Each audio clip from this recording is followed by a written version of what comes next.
Dear friends, welcome all of you to this interactive session where today we are going to understand various development phases of Indian art. Let's assume ourselves as a visitor to the exploration journey of Indian art, which will be covered under few topics: prehistoric art, Buddhist painting, Rajput painting, Sultanate painting, Mughal painting, and some works of modern period. We all agree with the fact that, moved by the charm of the nature around him, man has expressed his appreciation of it in works of art produced by him. This goes back to a time when he was still a primitive. Art has had a softening influence on him. It is a great and true experience that Kalidas expresses when he feels that even the happiest man is elated when he sees beautiful things or hears melodious notes. Though music deeply stirs the heart, it is the impression of the beautiful form on the eye that has an even greater effect.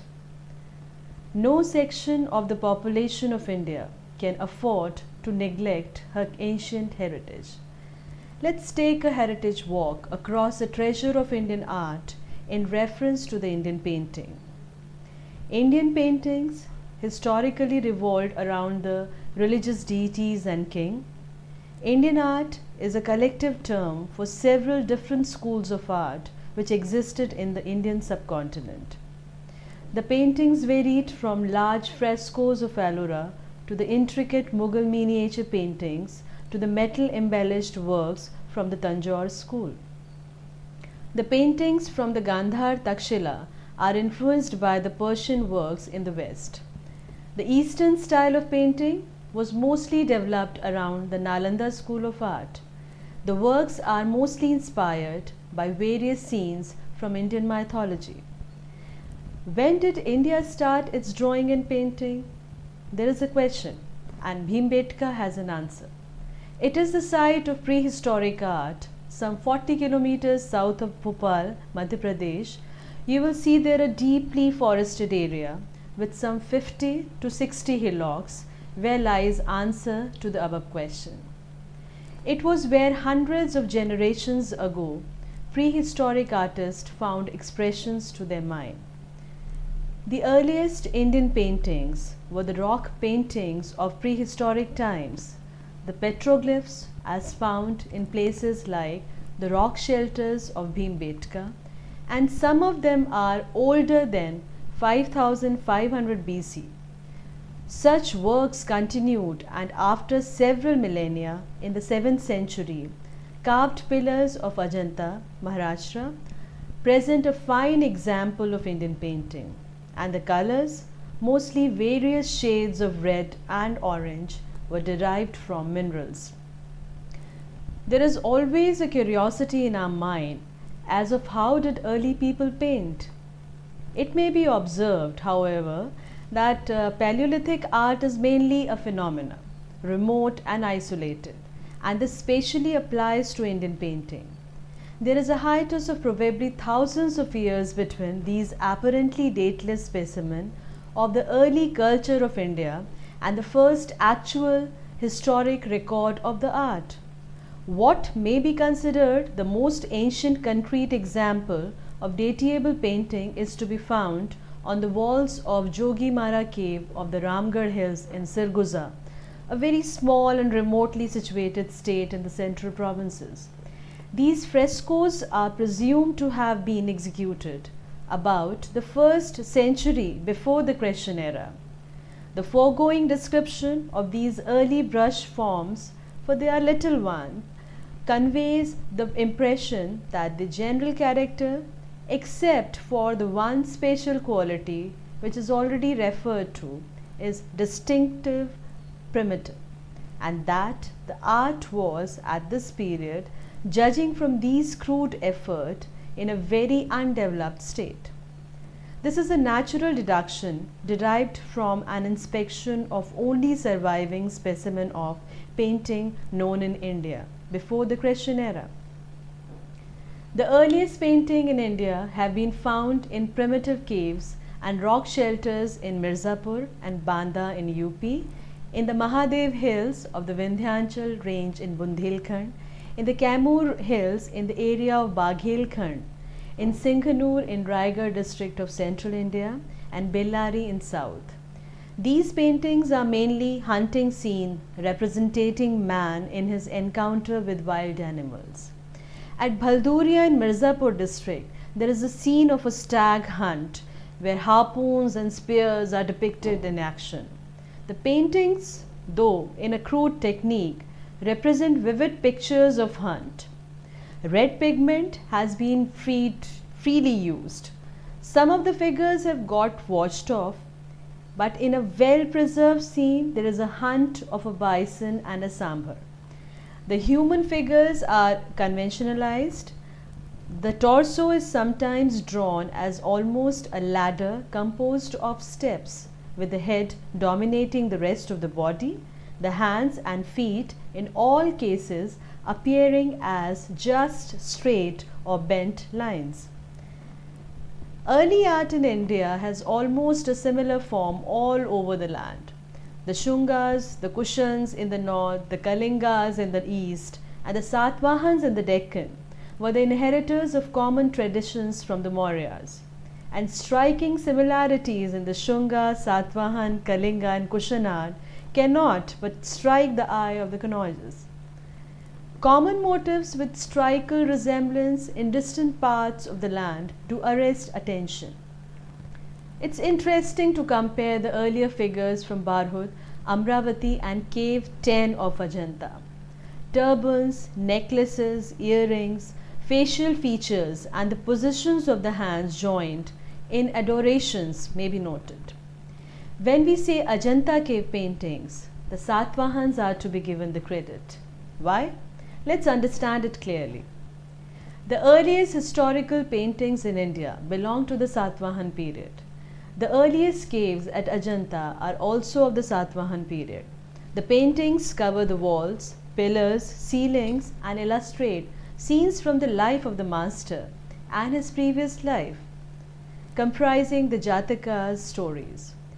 There are also floral and animal motifs dexterously created.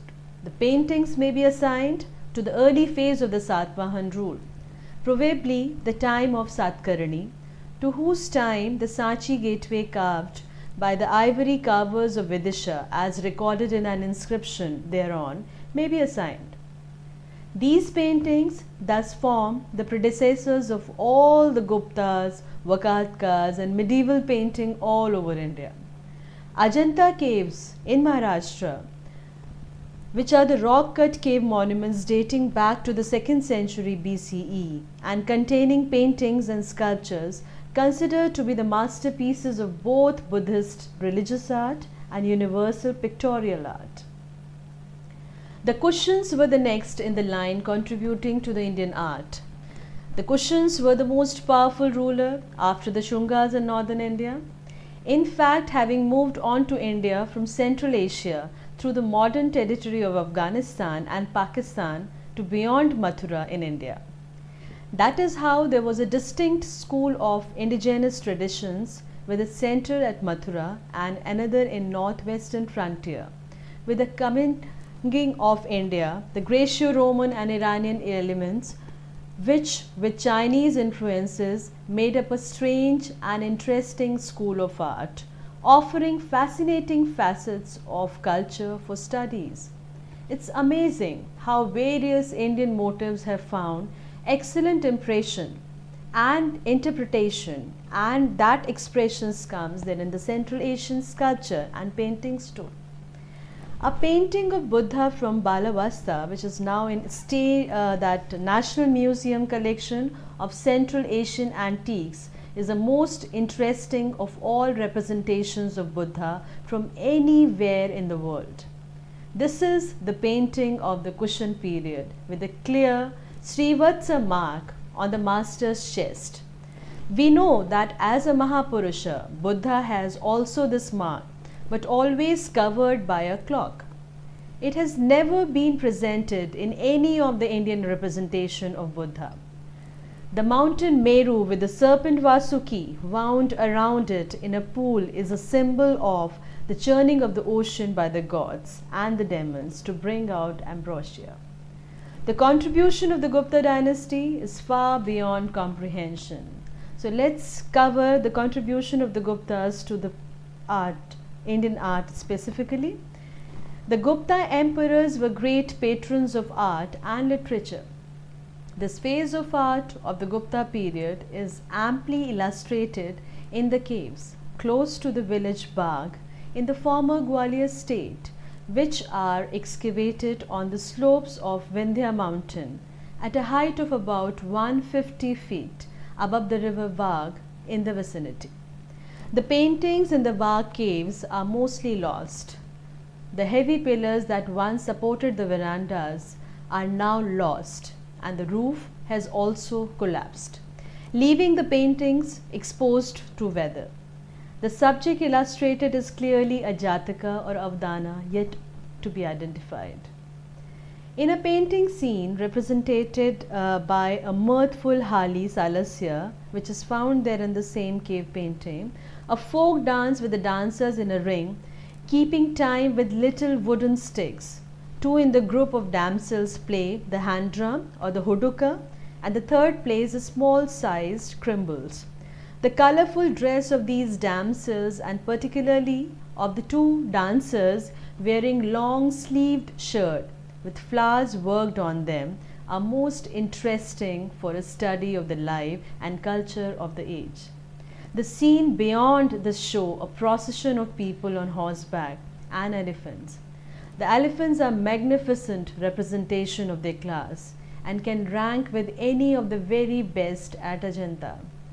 Composed of cavaliers and foot soldiers with bows and arrows in their hands, and with the umbrella held over at least two stately figures with princes or tuskers and high-ranking women on cow and elephants close to the royal gateway, probably in the vicinity of the palace, suggest an important event in the royal household and the procession associated with that. There was a long period in the history of Indian art which is dominated by the Buddhist period. So how can we forget about the Buddhist period and beautiful paintings which have been carved out during this era? With the dawn of the Christian era, we find ourselves on the threshold of the classical period in the history of Indian painting.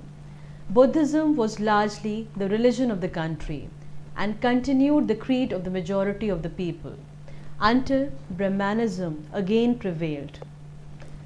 Taranath, the 17th century historian, already quoted records the fact that whatever Buddhism prevailed, skillful religious artists were found. And in India, this undoubtedly applies to the art of painting. Time has destroyed much, but enough survives of the work of the artist, priest of the Buddhist period, to indicate that this craftsman was a founder of a great school of painting. The origin and growth of this school was very natural one. Buddhism is essentially graphic. The early history of the cult lends to illustrations by the brush more than the pen, and the original traditions were largely pictorial. Pictorially illuminated scrolls would be a portable agency for conveying to the uninitiated the Gospels of Gautama, and these were probably largely used by the priest on their long journey. The temple banners, Tanka of Nepal and Tibet, are undoubtedly a survival of this ancient method of spreading the religion by means of painted pictures. As India was a birthplace of Buddhism, it is to be assumed that it was also the birthplace of the Buddhist school of painting. The gradual growth of the art may be partly followed in that fine series of frescoes at Ajanta, which illustrate an early stage of the painting, as well as examples of it at a later period. The rock-cut temples of Ajanta are set in a lonely ravine excavated in the face of an almost perpendicular scarp of rock is a series of caves, 29 in number. Out of 29 excavations forming the complete series of caves at Ajanta, only 16 of these are recorded in 1879 as containing painting in a greater or lesser degree. In 1910, frescoes are found in 6 out of 16 caves thus embellished. These 6 are numbers 1, 2, 9, 10, 16 and 17. And in all of them, the whole of the walls and also the pillars and ceilings have been painted.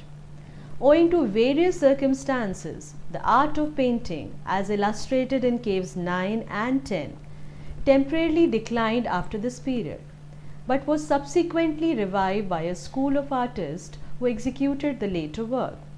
Except that one or perhaps two of the scenes have been identified as depicting contemporary historical episode. The subjects throughout are exclusively Buddhist. They are all associated with the Jatakas, a collection of stories recording the previous incarnation of Buddha.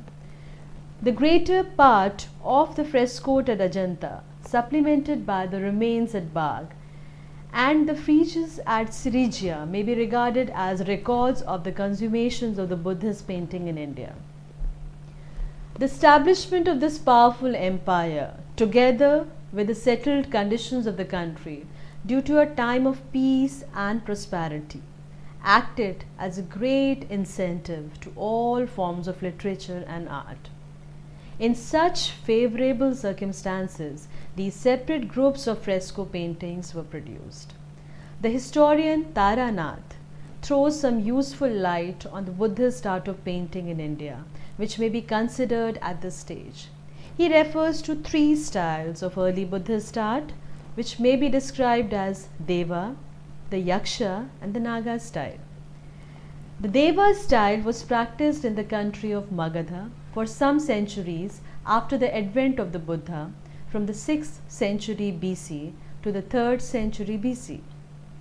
He relates that in the former days, human masters who were endowed with miraculous power produced astonishing works of art. It is expressly stated in the Vinay Agrama and other works that the wall paintings, etc., was such as to deceive by the likeness to the actual things depicted. The Yaksha style, which flourished about the 3rd century BC, as Taranath associated it with King Ashoka. In spite of all the efforts to locate a race of Yakshas, it's clear that the author treats these as a community of supernatural beings, people who were demigods and whose art was of a miraculous order. The Naga style was practiced in the time of Nagarjuna, a writer and philosopher who lived at the beginning of 3rd century AD. Naga artisans, traces of the Naga, an early race who lived under the protection of snakes, are to be found in India from Kashmir to Madras. The stupas of Amravati, erected about the 2nd century AD on the Krishna river, which was a part of Madras Presidency that time, shows many traces of the influence of the Nagas, who appear to have been great architect and artist. Northeast of Mumbai, near Aurangabad, are 2 astonishing series of temples carved out of living rock, and that is still progress. Over the course of 14th century, during the 4th century AD, in a remote valley, work began on the Ajanta caves to create a complex of Buddhist monasteries and prayer halls. As centuries passed, numerous Buddhist monks and artisans dug out a set of 29 caves, converting some to cells and others to monasteries and Buddhist temples.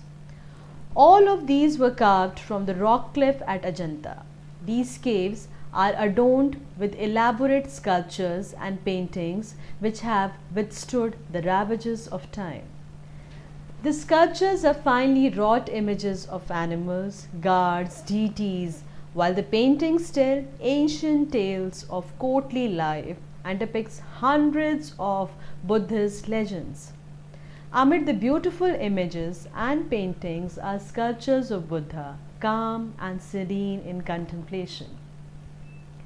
With the decay of Buddhism in India in the 7th century AD, the art appears to have declined, and for the exceptionally long period of nearly 1,000 years, the actual examples of Indian paintings which have been handed down to us are very few and far between.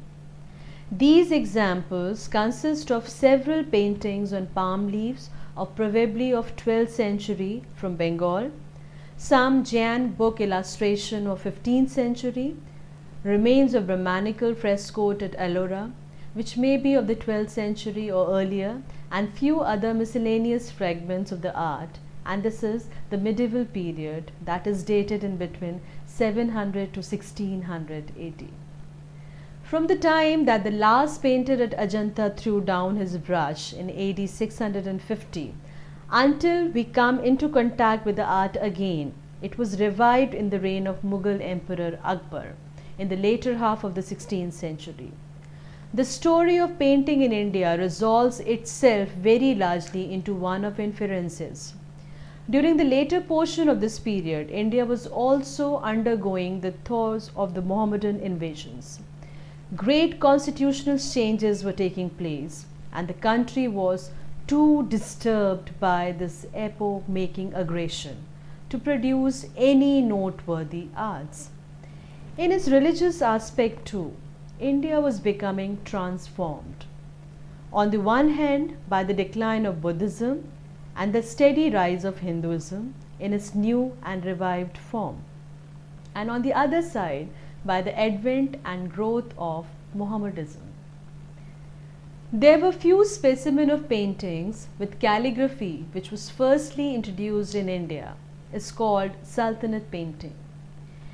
The term Sultanate painting should refer to manuscript illustrations or murals commissioned by Muslim patrons in the regions of India ruled by sultans before the founding of Imperial Mughal Attila in 1556 AD. Though the so-called Sultanate period began in 1206 AD, manuscript painting cannot be traced back much earlier than about 1450 AD.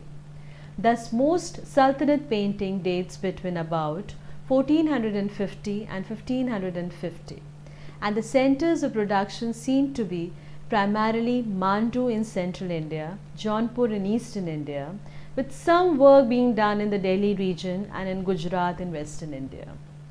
The succession of Muslim sultan ruling from Delhi in the 13th and 14th century were more concerned with public building projects, and many of them were opposed to figural paintings for religious reasons.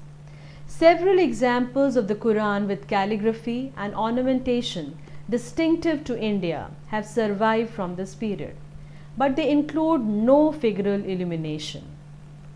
Several passages in literature refers to the existence of wall painting during the time of the Delhi Sultanate, but little survives. In 1398, Timur, the Turkic warrior from Central Asia, who is popularly known as Tamerlane, sacked Delhi and defeated the ruling Sultan Firoz Shah Tughlaq. The ensuing decentralization of political power led to changes in the history of Indian art too. Provincial governors in outlying regions gained greater independence and became self-proclaimed sultan. Over the course of the 15th century, these provincial sultans strove to take on the trappings of kingship following the Persian model. The manuscript made for Muslim patrons between 1450 and 1550 vary considerably in style, as there was no unifying force in the production of these works. Some of the early works were heavily reliant on Turkmen prototypes, namely paintings made in Shiraz in eastern Iran or in Herat in Central Asia. It appears that the painters themselves were typically Indian, trained in the stylized and highly conservative indigenous styles, exemplified by illuminations of devotional manuscript commissioned especially by Jains in Western India. but also by Buddhists in Eastern India and by few Hindus too. These Indian artists were apparently charged with adopting the Turkmen style, and different artists produced work with greater or lesser fidelity to their foreign sources. Most of the surviving examples of the 15th century Sultanate painting are significant more for historical than aesthetic reasons. Among the more visually engaging works is a Shahnameh of about 1450, now dispersed primarily among museum and private collections in Europe. The manuscript is arranged in a vertical format with horizontal illustration and 4 columns of Persian text. The paintings are closely related to the indigenous Western or Central Indian styles of painting in non-Muslim sacred text of the existing time. A remarkable manuscript called Niyamat Nama, painted in Mandu in central India around 1500, is a book of recipes which shows the sultan surrounded by attendants preparing foods, medicines, etc. The painters of the pictures were Indian, but they drew heavily from Shirazi models, with much use of thick green swords, pastel background colors, and provincial Persians figural types.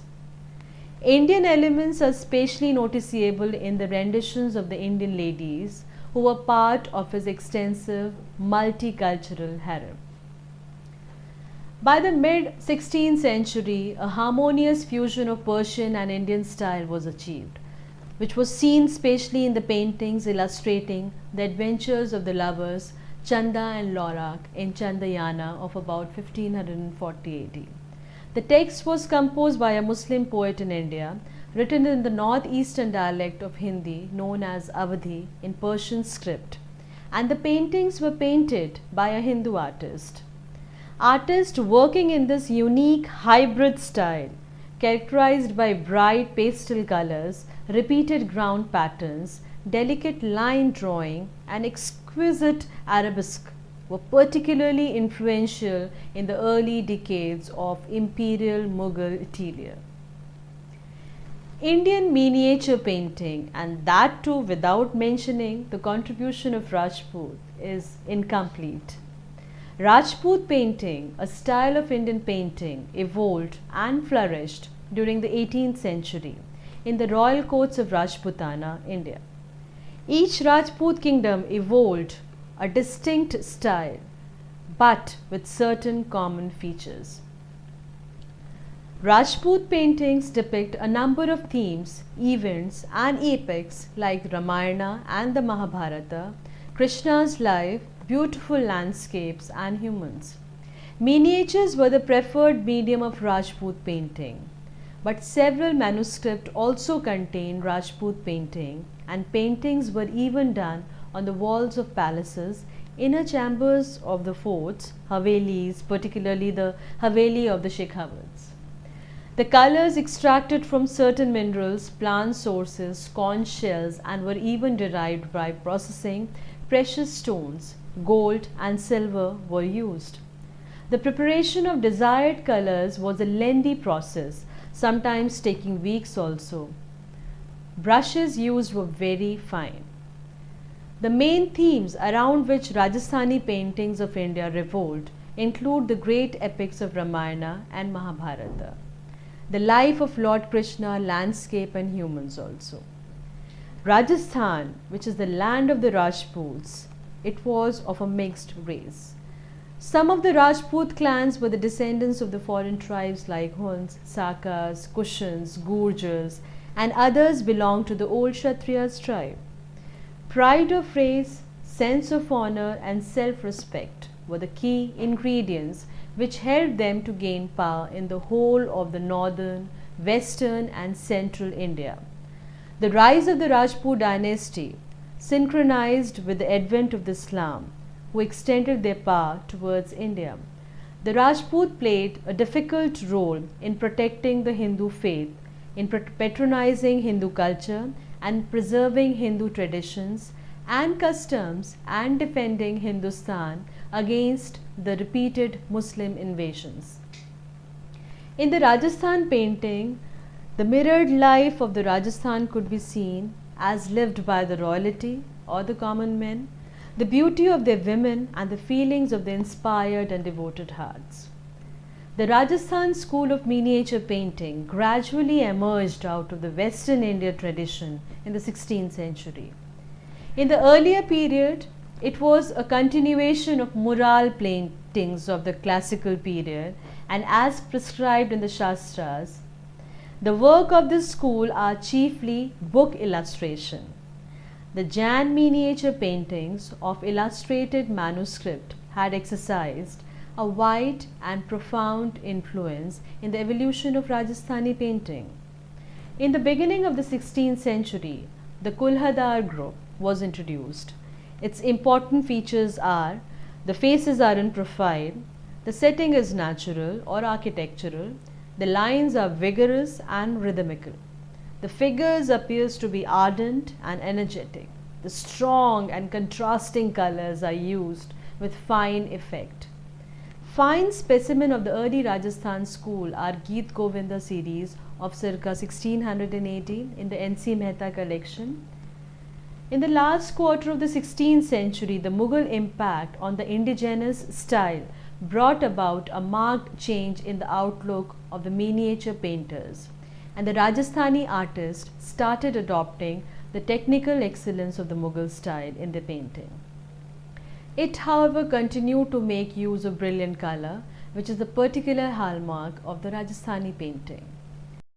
The Rajasthani school flourished from the 16th century to the 19th century in a widespread area against the background of Vaishnava Renaissance. Vaishnavism stirred the innermost depth of the common consciousness and brought about psychological change in the mood of the people. The artist therefore drew his inspiration from the old religious stories, myths, folklore and the bhakti mysticism as reflected in the works of poets like Jayadev, Chandidas, Vidyapati, Surdas and Mirabai. The Ragmala and Naikas were favorite themes in the several sets of paintings which have come to light. According to a renowned art collector and himself a very great painter, Ganguly, states, the schools of Rajput art embody a whole cycle of Hindu culture, chiefly covered doctrine of love and faith. Though rooted in the classical Sanskrit culture, it takes the form of a vernacular folk art, the pictorial analogue to the great body of Hindu literature, inspired by the Renaissance of the Puranic Hindu religion. The most absorbing themes for the paintings are furnished by the cult of Krishna, idolized in a series of religious mysteries, the gopis being the symbols of the soul's divine. Whatever be the theme, in expression, Rajput art is always lyrical and passionate. Dr. Kumaraswamy points out about the Rajput art in this way, that Rajput art creates a magic world where all men are heroic, all women are beautiful and passionate and shy. This magic world is not unreal or fanciful, but a world of imagination and eternity, visible to all men who do not refuse to see with the transfiguring eye of love. Rajasthani pictorial art shows all that is best and of universal appeal in the emotional life of the Indian people. The work of the Rajasthani painters deserves to be given an honorable place amongst the great arts of the world. Its inspiration is rooted in the people's heart.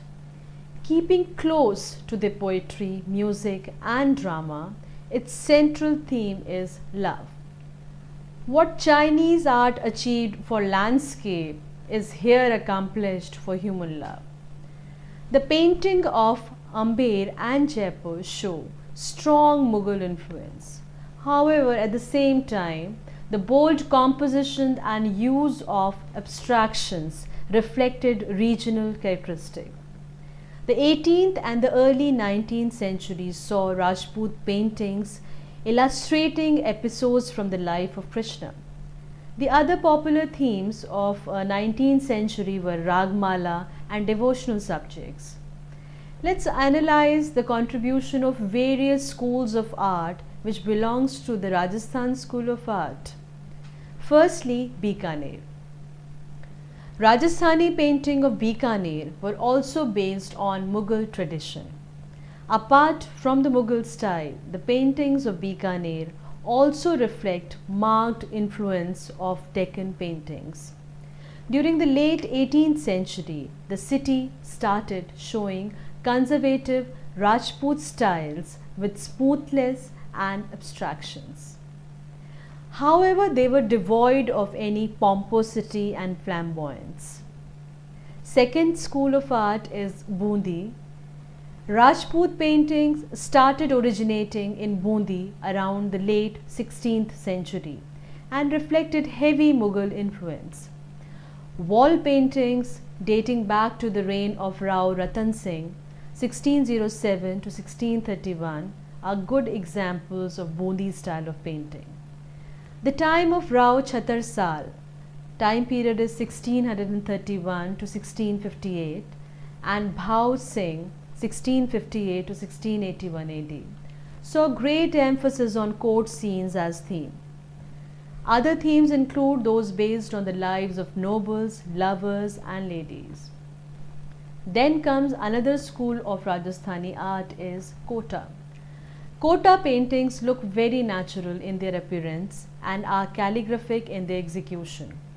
The reign of Jagat Singh 1658 to 1684 saw vivacious colors and bold lines being used in portraiture. With the arrival of Arjun Singh 1720 to 1723, the paintings started depicting males with a long hooked nose. 18th century was also the time for hunting scenes, Ragmalas and portraits as a theme.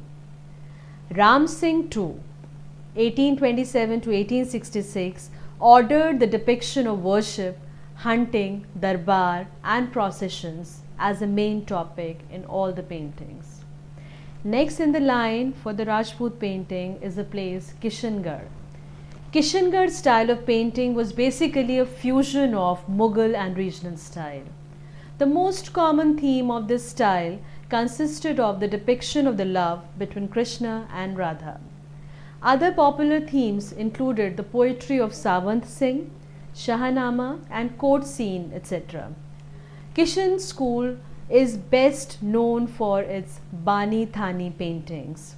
With the demise of Savant Singh and his leading painters, this school lost its glory and started breaking down. Next school is Malwa, which is one of the most conservative Rajput painting schools of the 17th century. Malwa was highly influenced by Chaura Pancha Sika style. The emphasis was laid on strong colors and bold lines.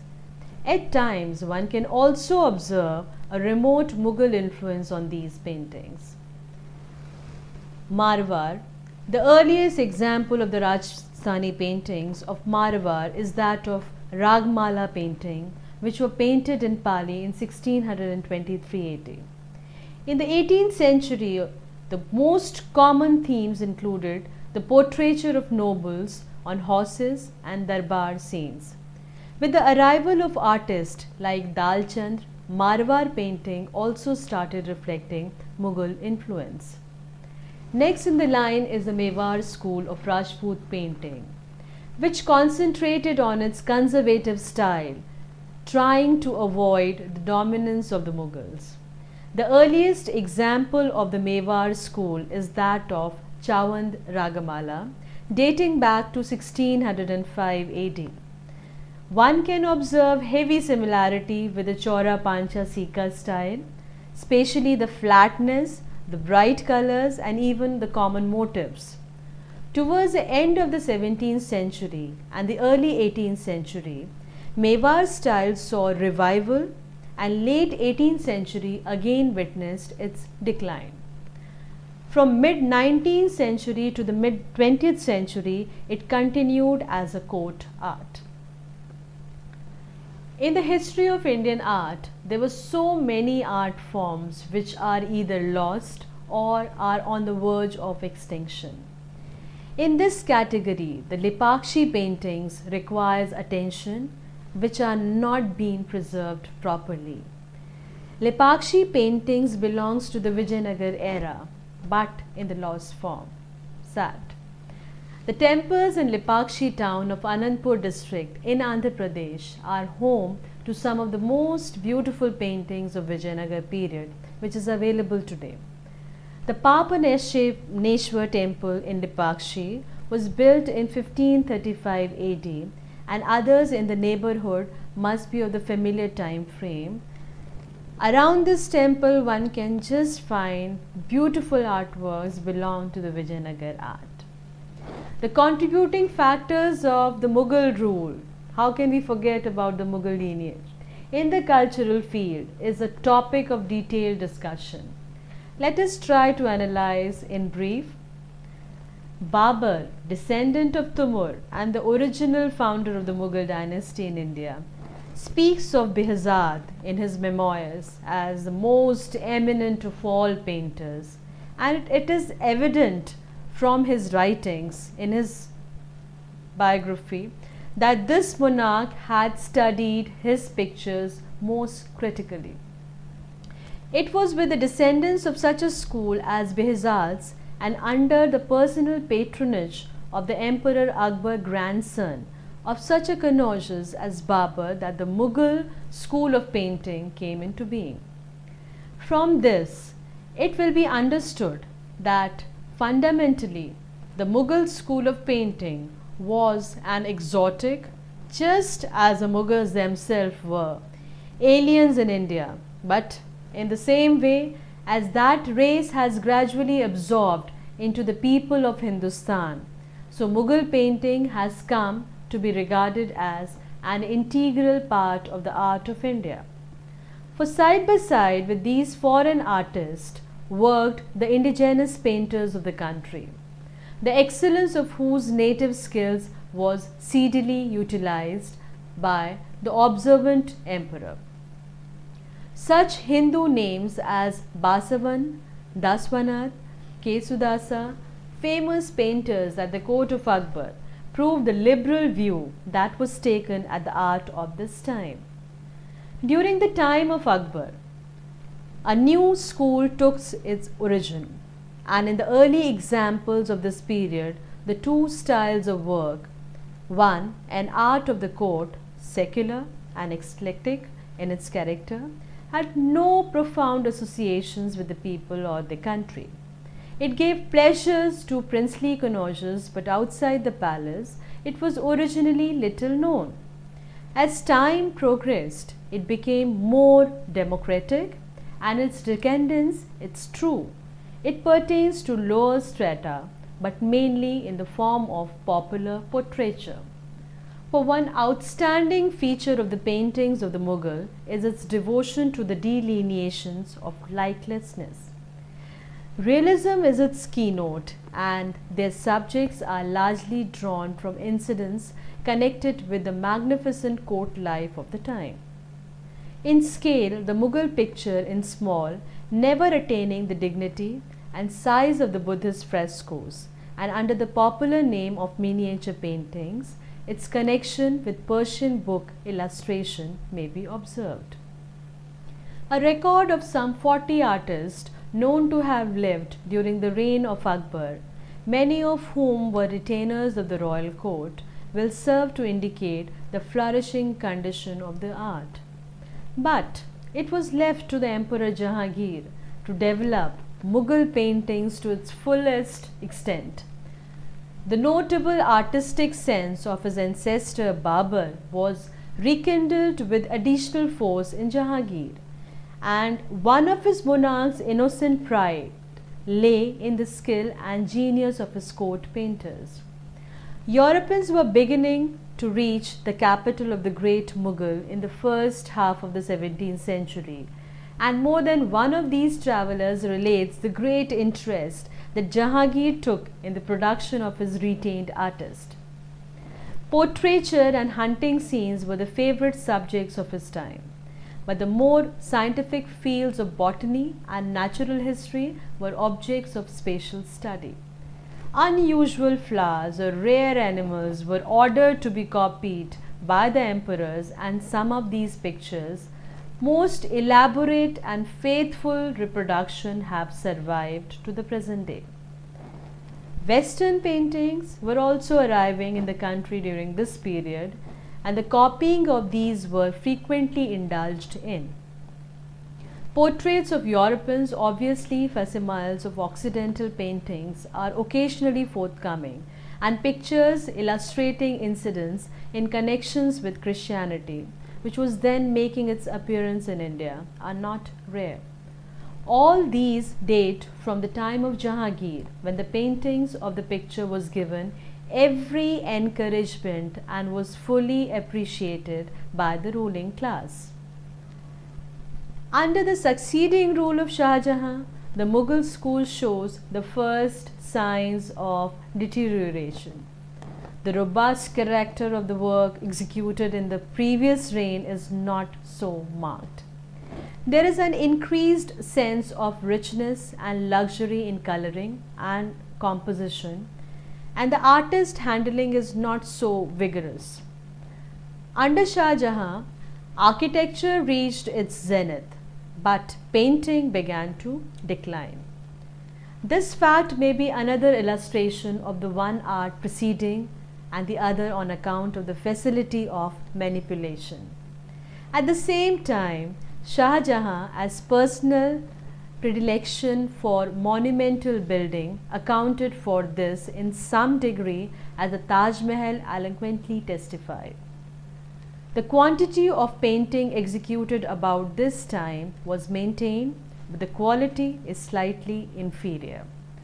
As the art centered around the court, and this was mainly held at Delhi during the reign of Shah Jahan, the Delhi Kalam originated, and it is a form of art maintained in a somewhat debased manner to the present day.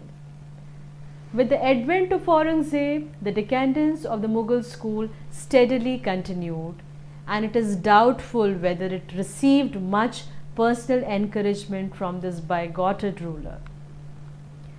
A large proportion of the miniature paintings of the Mughals are portraits, but at the same time, the subjects of an appreciable quantity of the work of this school are of a general order. These are mainly scenes from actual life, hunting, fighting, battles, sieges, historical episodes, darbars, mythological stories, zoology, botany, and very occasionally religious incidents. There is no mysticism and rarely pictures of domestic life. The Mughal miniature is distinguished from any other style of Indian painting by one feature, which at once proclaims its foreign origin. This is the calligraphic character of its outline. Next in line in the study of Indian paintings comes the Deccan school. The artistic creation of the Deccan India is also quite fascinating. A distinctive style of painting with local variation developed in the Sultanate court in the Deccan. The early phase of the Deccan school is characterized by a sumptuous grandeur, a rich color scheme, fine draftsmanship, elongated forms, and swirling draperies. The later phase is marked by the influence of the Mughal school, which found its way to the Deccani court due to the political changes. Bijapur and Golconda were the followers of Shia sect of Islam and had intimate political and cultural relations with the rulers of Persian, Turkish and indigenous styles of painting, and developed a new style known as the Deccani style of painting. Certain spatial features are noticeable in Deccani painting. The principal figure is bigger than the subordinate figures, and this was artistically balanced by the richness of the palette. The necklace with the plaque was considered as a favorite ornament in the Deccan. Jahangir even sent a jewelled plaque of this type to Ibrahim Adil Shah, the Sultan of Bijapur, as a present. Another center of the Deccan school of miniature was Ahmednagar. The earliest known Deccani miniature illustrated at Ahmedabad are found in the manuscript of Tarif Hussain Shahi. Sultan Hussain Nizam Shah, the Sultan of Ahmednagar, after his death, his queen Khanzada Humayun acted as regent for her young son Murtaza I. It was during the period of her regency, that is the time period 1565 to 69 AD, that the poem celebrating the victories and marriage of Hussain was composed and illustrated at Ahmednagar. The paintings show mixture of Persian and the Deccani pictorial elements. The colors used in the paintings, being rich and brilliant, are different from those in the paintings of North India. The Persian influence can be seen in the landscape, the gold sky, the high white rimmed horizon, and flowering shrubs. Burham too rebelled against his own elder brother Murtaza I and fled to Akbar's court in 1583 AD, where he was welcomed. It was through him that the Mughal influence reached the Deccani painting. A masterpiece of Ahmednagar painting is the Hindola Rag of about 1590 AD. In this, a fusion of Persian and Deccani elements are noticeable.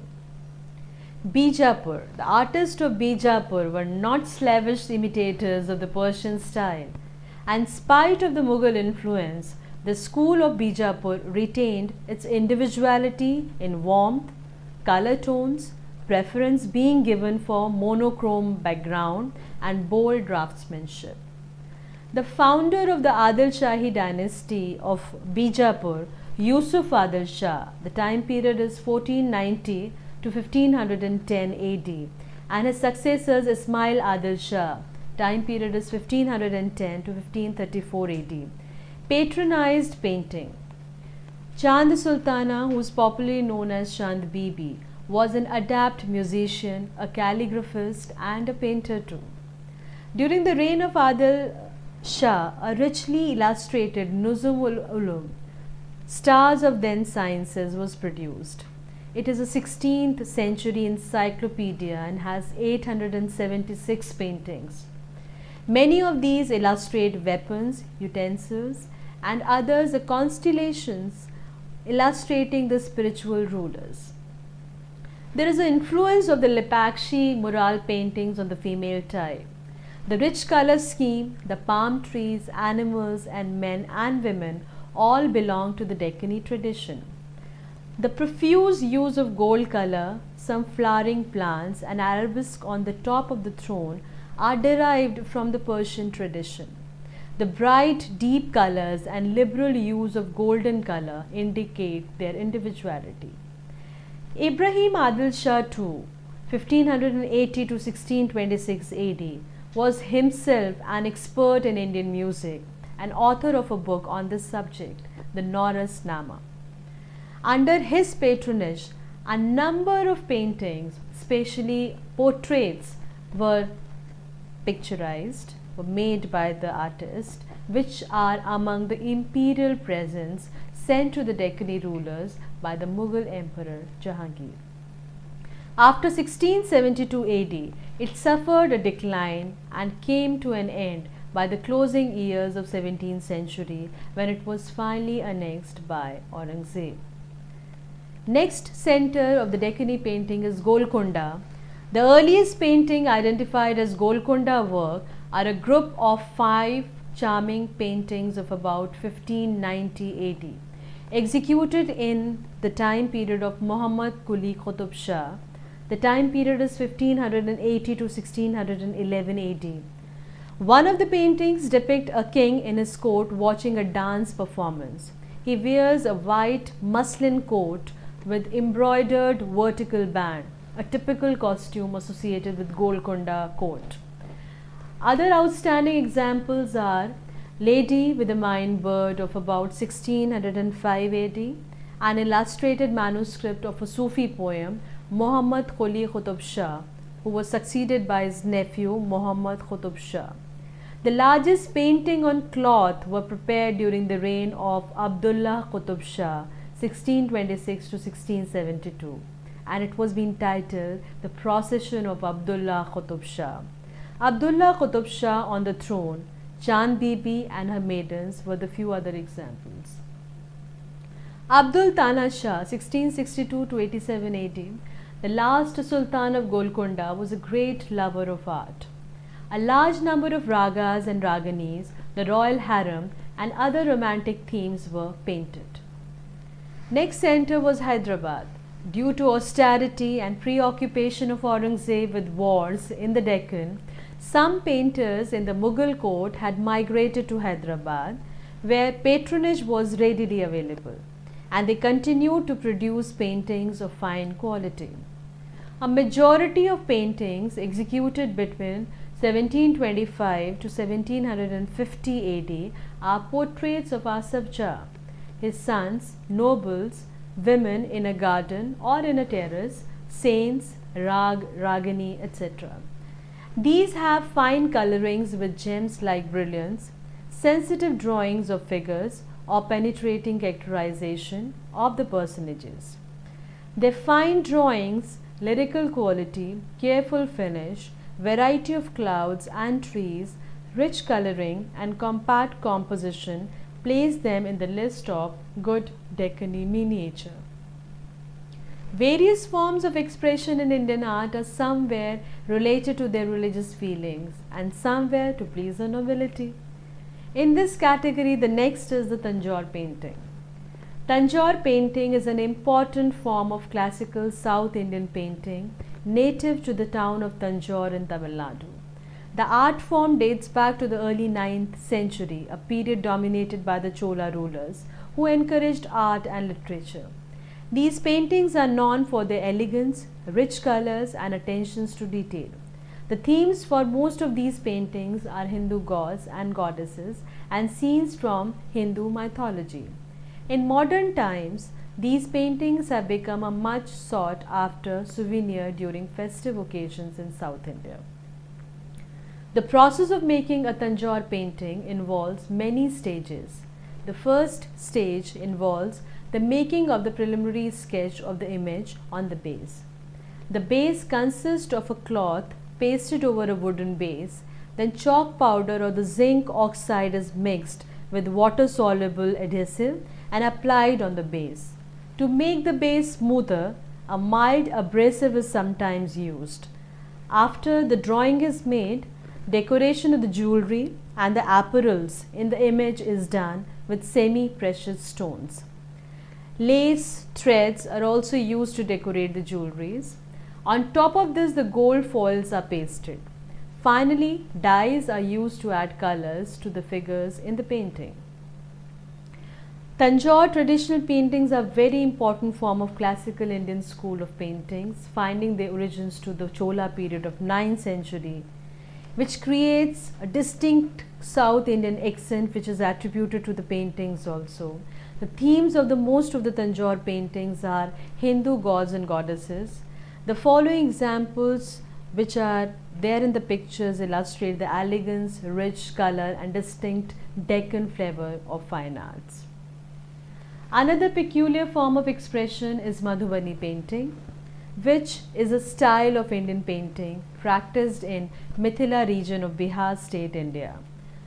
The origins of Madhubani paintings are shrouded in antiquity, and a tradition states that this style of painting originated at the time of Ramayana, when King Janak commissioned artists to do paintings at the time of marriage of his daughter Sita with Sri Ram, who is considered to be an incarnation of the Hindu god Lord Vishnu. The close of the Mughal dynasty in AD 1760 found the art of painting in India in a state of decay. In Delhi and Lucknow, a number of artists still carried on their profession. In the last decade of the century, a small but earnest group of Bengali painters, grasping the situation, have joined themselves together with the intention of endeavoring or rescuing it from the degradation. Miniature painters employed at various medieval courts discovered the potentials of limitless self-expression in their depiction, and today there are 130 known sets of such miniature. The paintings of Gemini Roy, the time period is 1887 to 1972, a renowned painter of India, are among the most recognizable of Indian painting. Roy was a very important Indian artist of the 20th century. His work have since been declared as national treasures of India and are gaining international acclaim as well. One can see large influence of Bengali tradition in his work, even when the portrayal is of European saints. He was one of the famous painters of the late 19th century to mid 20th century, created his own language of painting which was marked by the traditional folk arts of Bengal, especially the Pata painting. His paintings were the symphony of bold lines, colorful palettes and simple rhythmic life of rural Bengal. Gemini Roy was trained in his formative period in the Bengal school style of painting, and his painting represented as much a revival of folk art as a rebellion against the delicate drawing and hazy colors of Bengal stature of their own. They use materials and techniques from all over the world but express Indian realities and Indian experiences.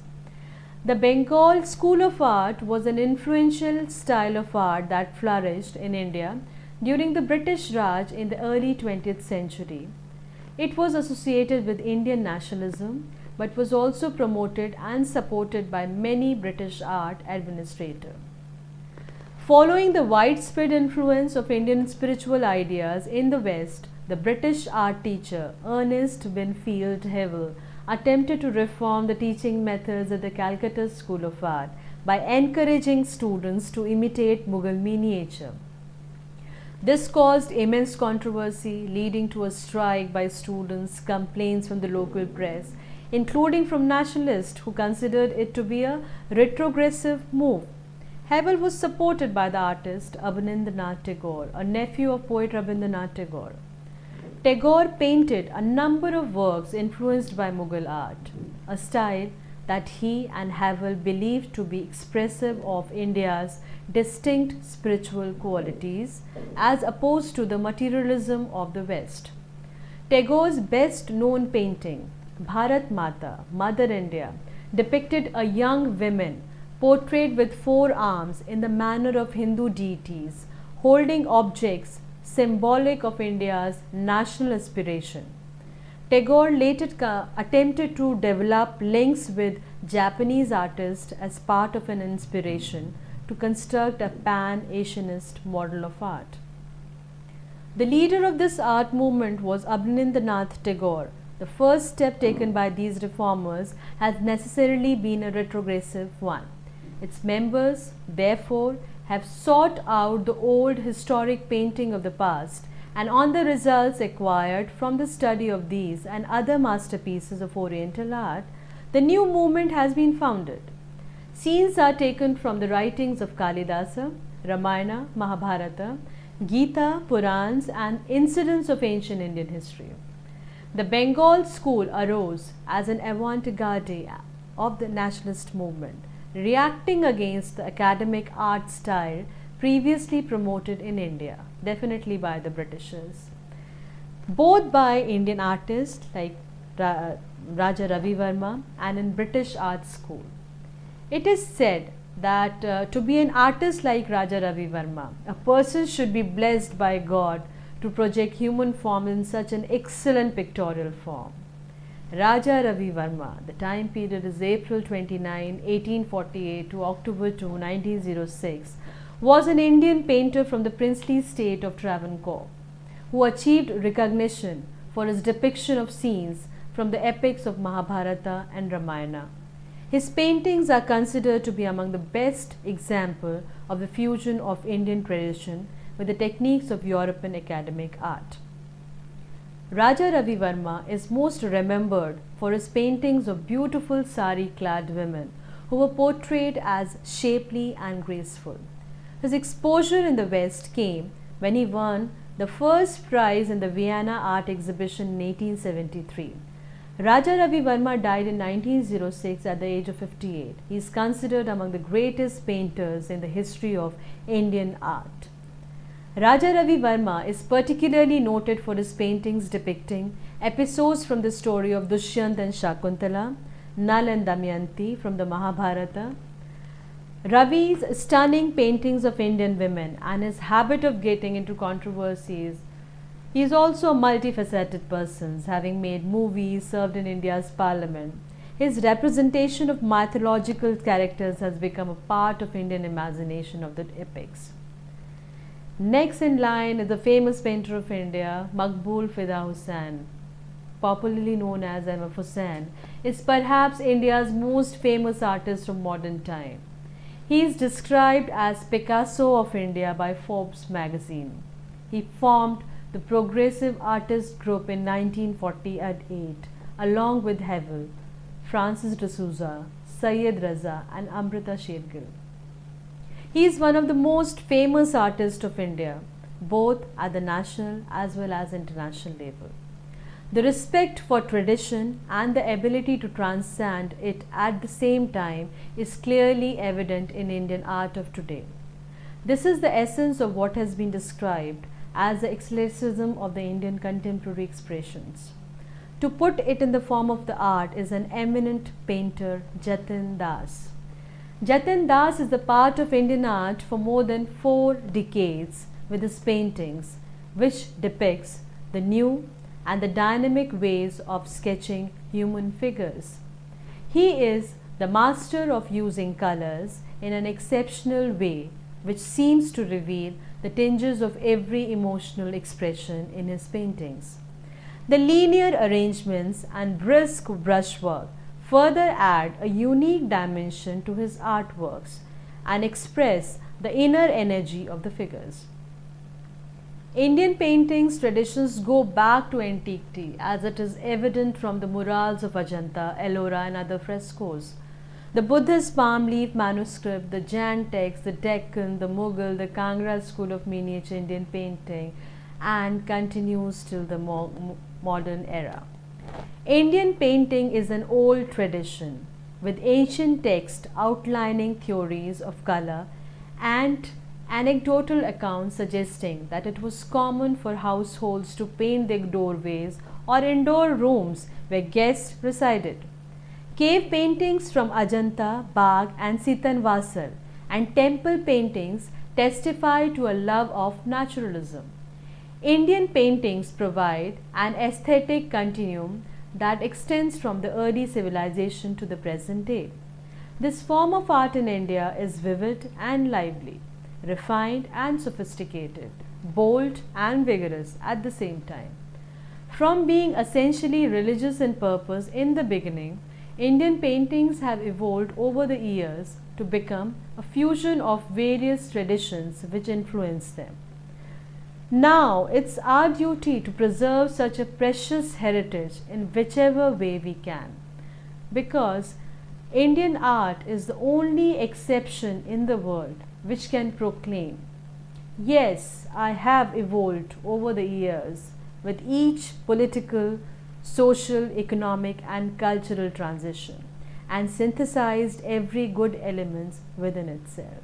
Thank you.